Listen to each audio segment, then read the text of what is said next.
Tolega kabajamtoota daawwattoota keenya har'a godina Harargee Bahaa aanaa Cinaaksanitti galma Hacaaluu Hundeessaatitti guyyaa eebba dargaggoota ispoortii gosa ispoortiidhaa tekwando eebbisiisaa waan jirruuf hanga xumura qophii teenyaatitti nu waliin turaan afeerraa keenya.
Tolega daawwattoota keenya walgahii teenya sagantaa eebba keenya osoo hin jalqabiniin duratti abbootii gadaadhaa jechuudha. Abbaa gadaa abbootiin gadaa eebbaan akka sagantaa teenya tana nuu bantu afeerree jirra. Sagantaa teenya tana kan nuu banu obbo Hamdii Nuh asumaan gara waltajjiititti afeerraa nu waliin tura. أكما أتم وياميسي ويا ربي وللمفيدك بسم الله والصلاة والسلام على رسول الله صلى الله عليه وسلم آمين. اللهم اغفر لنا وارحمنا أنت مولانا فانصرنا على القوم الكافرين آمين. اللهم اغفر لنا وارحمنا أنت مولانا فانصرنا على القوم الكافرين اللهم ارحمنا اللهم ارحمنا اللهم أسقنا غيثا مغيثا هنيئا مريئا مريئا صحا عاما يا ذا الجلال والإكرام اللهم يا ذا الجلال والإكرام بحق سبحان ربك رب العزة عما يصفون وسلام على المرسلين الحمد لله. Amin emmere. Tolega daawwattoota keenya qophiin keenya kumatti fufetti jira. Amma gara sagantaa irratti kan nuuf dhiyaatu itti gaafatamaa ijaarsa paartii badhaadhinaa aanaa Cinaaksan obbo Abdulhakim Yuuyyaa gamanumaanii gara sagantaatitti afeerraa hanga xumura sagantaa keenyaatitti nu waliin tura.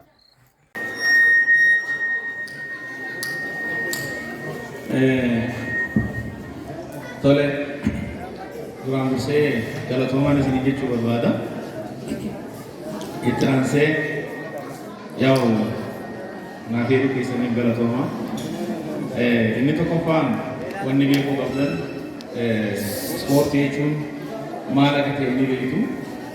Ispoortiin jaalala, ispoortiin nageenya, ispoortiin misooma, ispoortiin fayyaadha, qaamaafis fayyaadha jechuudha. Kanaaf Ispoortiin hiika guddaa qaba. Akka biyyaattiittis ispoortiin isa filatamaadha jechuu barbaade. Fayyaadhaaf illee ispoortiin baay'ee gaariidha. Dhukkuboota adda addaa kan nama qabanillee ispoortiin saaxilamne jechuudha. Kanaaf fayyaa qaamaati jechuudha. Ispoortiin fayyaa qaamaati. Ispoortiin yoo qaama isaan sossoofne jiraachuu danda'u jechuudha. Laamshaa'uu danda'a.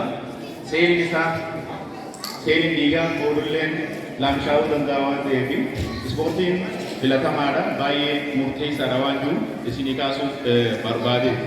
Inni biraa teekwandoon baay'ee murteessaadha.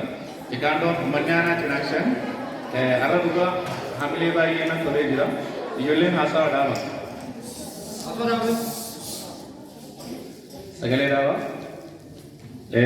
Ijoolleen naannoo Cinaaksan baay'ee natti tolanii jiranii waggoota hedduu dura ijoolleen naannoo Cinaaksan akkanatti baratanii haala kanaan fedhii kanaan keessa hin turre jechuu barbaadeeti. Kanaaf fedhiin amma isin keessaa mul'achaa jiru waan fedhii gaariidha jechuu barbaadeeti. Kanaaf fedhiin kuni ammoo maal ta'uu qaba?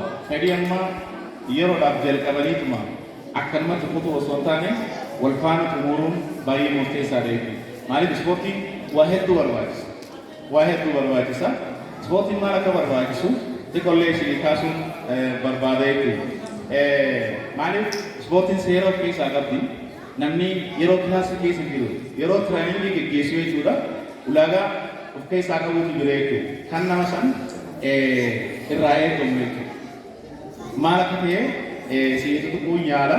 Isaan kunnan san teerolisoo tekwandoo kan jedhamu jechuudha. Inni tokkoffaan strong spiritii jechuudha. Namni nama jajjabaa ta'uu qaba jechuudha. Namni yeroo tireeningii godhu yeroo eksersaayis godhu nama jajjabaa ta'uu qaba jechuudha. If lallaafisuu qabu jechuudha. Of jajjabeessuu qaba. Inni biraa immoo qabxii lammaffaan effort jechuudha. Effort jechuun tattaaffii namni qabaachuu qaba jechuudha. Tattaaffii akkamitti akka barachuu qabu. Akkamitti akka hubachuu danda'u. Akkamitti akka hojii san dalaguu danda'u. Tattaaffii godhuun baay'ee murteessaadha jechuudha. Inni sadaffaan immoo patience jedhaniin. Inni kuni obsa barbaachisa. Yoo obsa hin qabaanne ispoortii kanaan galmaan ga'uu hin dandeessu. Yoo obsa hin qabaanne xumuruullee hin dandeessu. Yoo obsa hin qabaanne hojii kamiyyuu hojjechuu hin dandeessu jechuudha. Kanaaf obsa barbaachisa. Lafaatii barbaachisa waan ta'eef. Daawwattoota keenya qophiin keenya akkuma itti fufetti jira. Amma kallattumaan gara ijoollee ispoortiitiitti isin dabarsinaa nu waliin turaan affeerraa keenya.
Yeah!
Amen.